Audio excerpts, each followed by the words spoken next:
ಇನ್ನು ನೆಲಮಂಗಲದಲ್ಲಿ killer BMTC ಬಸ್ಸಿಗೆ ಮಹಿಳೆಯೊಬ್ಬರು ಬಲಿಯಾಗಿದ್ದಾರೆ. ಯಾದಗಿರಿ ಮೂಲದ 30 ವರ್ಷದ ಲಕ್ಷ್ಮಿ ಸ್ಥಳದಲ್ಲೇ ಸಾವು ಅನ್ನೋ ಬ್ರೇಕಿಂಗ್ ಲಭ್ಯವಾಗ್ತಾ ಇದೆ. ನೆಲಮಂಗಲದಲ್ಲಿ ಕಿಲ್ಲರ್ ಬಿಎಂಟಿಸಿ ಬಸ್ಸಿಗೆ ಮಹಿಳೆಯೊಬ್ಬರು ಬಲಿ. ಯಾದಗಿರಿ ಮೂಲದ 30 ವರ್ಷದ ಲಕ್ಷ್ಮಿ ಸ್ಥಳದಲ್ಲೇ ಸಾವು ಅನ್ನೋ ಮಾಹಿತಿ. ಗಾರ್ಮೆಂಟ್ಸ್ನಲ್ಲಿ ಕೆಲಸ ಮಾಡ್ತಿದ್ದಂತಹ ಮಹಿಳೆ ಲಕ್ಷ್ಮಿ ನಿನ್ನೆ ಮಗನನ್ನ ಆಸ್ಪತ್ರೆಗೆ ಕರೆದೊಯ್ದಿದ್ದ ಲಕ್ಷ್ಮಿ ವಾಪಸ್ ಬರುವಾಗ ಲಕ್ಷ್ಮಿಗೆ ಡಿಕ್ಕಿ ಹೊಡೆದ ಬಿಎಂಟಿಸಿ ಬಸ್ ಜವರಾಯನ ರೂಪದಲ್ಲಿ ಬಂದು ಅಪ್ಪಳಿಸಿತು. ನೆಲಮಂಗಲದಲ್ಲಿ ಕಿಲ್ಲರ್ ಬಿಎಂಟಿಸಿ ಬಸ್ಸಿಗೆ ಮಹಿಳೆಯೊಬ್ಬರು ಬಲಿಯಾಗಿದ್ದಾರೆ. ನಿಜಕ್ಕೂ ಕೂಡ ಬಿಎಂಟಿಸಿ ಬಸ್ ಚಾಲಕರ ಬೇಜವಾಬ್ದಾರಿತನಗಳಿಂದ ಅನೇಕ ಅಪಘಾತಗಳು ಸಂಭವಿಸಿದ್ದಾವೆ. ಬೆಂಗಳೂರಿನಲ್ಲಿ ಅತಿ ವೇಗದ ಚಾಲನೆಯ ಕಾರಣಕ್ಕೂ ಕೂಡ ಅಪಘಾತಗಳು ನಡೆದಿದ್ದಾವೆ.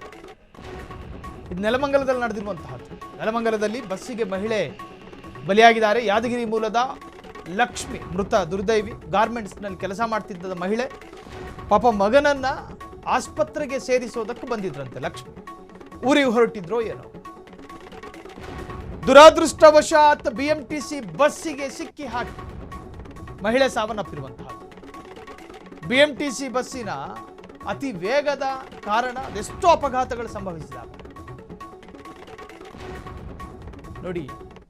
ಲಕ್ಷ್ಮಿ, ಯಾದಗಿರಿ ಮೂಲದ ಲಕ್ಷ್ಮಿ ದುರಾದೃಷ್ಟವಶಾತ್ ಅಪಘಾತದಲ್ಲಿ ಸಾವನ್ನಪ್ಪಿದ್ದಾರೆ. ಲಕ್ಷ್ಮಿ ಗಾರ್ಮೆಂಟ್ಸ್ನಲ್ಲಿ ಕೆಲಸ ಮಾಡ್ತಿದ್ರು. ಮಗನನ್ನು ಆಸ್ಪತ್ರೆಗೆ ಸೇರಿಸೋದಕ್ಕೆ ಬಂದಿದ್ರು. ಹೋಗೋ ಸಂದರ್ಭದಲ್ಲಿ ಬಸ್ಸಿಗೆ ಮಹಿಳೆ ಬಲಿಯಾಗಿರುವಂತಹದ್ದು ಬಿಎಂಟಿಸಿ ಬಸ್ಸು.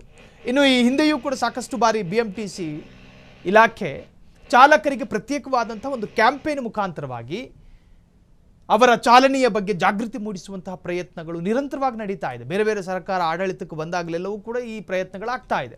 ಆದರೆ ಚಾಲಕರಿಗೆ ಅದೇನೋ ಬಿಎಂಟಿಸಿ ಬಸ್ ಚಾಲಕರಿಗೆ ಏನೋ ಒಂದು ತರಹದ ಕಾನ್ಫಿಡೆನ್ಸು, ಅತಿಯಾದ ಆತ್ಮವಿಶ್ವಾಸ, ಚಾಲನೆಯಲ್ಲಿ ನಿಗಾ ಇರೋದಿಲ್ಲ, ಬೇಜವಾಬ್ದಾರಿತನ. ಈ ಕಾರಣಕ್ಕೋಸ್ಕರ ಅವರ ವೇಗ ನೋಡಿದ್ರೆ ರಾಕೆಟ್ ಭೂಮಿ ಮೇಲಿನ ರಾಕೆಟ್ ಬಿಎಂಟಿಸಿ ಬಸ್ಸು. ಅತ್ಯಂತ ವೇಗವಾಗಿ ಚಲಿಸುವಂತಹ ಬಿಎಂಟಿಸಿ ತನ್ನ ವೇಗವನ್ನು ಕಂಟ್ರೋಲ್ ಮಾಡಬೇಕು. ಅಮಾಯಕರು ಬಲಿಯಾಗ್ತಾರೆ. ಈ ಪ್ರಕರಣ ಇದು ಮೊದಲಲ್ಲ. ಈ ಹಿಂದೆ ಸಾಕಷ್ಟು ಬಾರಿ ಬೆಂಗಳೂರಿನಲ್ಲಿ ನಡೆದಿದೆ. ಇನ್ನು ಬೆಂಗಳೂರಿನ ರಸ್ತೆಗಳ ಪರಿಸ್ಥಿತಿ ನಿಮಗೆ ಗೊತ್ತೇ ಇದೆ. ಆ ರಸ್ತೆಯಲ್ಲಿ ಕುದುರೆ ಹೋದ್ರೆ ಏನು ಗತಿ? ಲಕ್ಷ್ಮಿ ಬಲಿಯಾಗಿದ್ದಾರೆ. ಕ್ಷಣ ಕ್ಷಣದ ಸುದ್ದಿಗಳಿಗಾಗಿ ಫ್ರೀಡಂ ಟಿವಿ ಸಬ್ಸ್ಕ್ರೈಬ್ ಮಾಡಿ, ಲೈಕ್ ಮಾಡಿ ಹಾಗೂ ಫಾಲೋ ಮಾಡಿ. ಹೊಸ ಸುದ್ದಿಗಳ ನೋಟಿಫಿಕೇಶನ್ಗಾಗಿ ಬೆಲ್ ಐಕಾನ್ ಮೇಲೆ ಕ್ಲಿಕ್ ಮಾಡಿ.